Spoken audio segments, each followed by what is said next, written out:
তো hello everyone, good morning সবাইকে। আজকে আমি সকালে স্নান করেই আলতা পরে নিয়েছিলাম, যেহেতু আজকে বিপত্তারিণী মায়ের বার ছিল। আর এদিকে আমার মা লুচি ভেজে নিয়েছিল, তার সঙ্গে আরও অনেক কিছু রান্না হয়েছিল, যেমন আলুর দম, কুমড়ো আলুর তরকারি আর সুজি।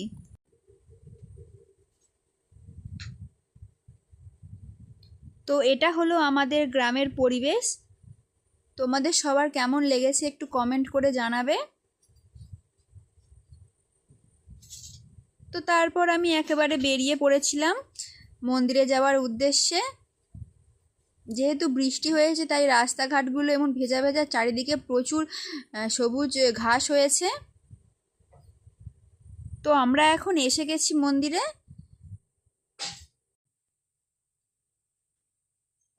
তো মন্দিরে ঢোকার আগে ভালো করে পা ধুয়ে তারপরে মন্দিরে প্রবেশ করব।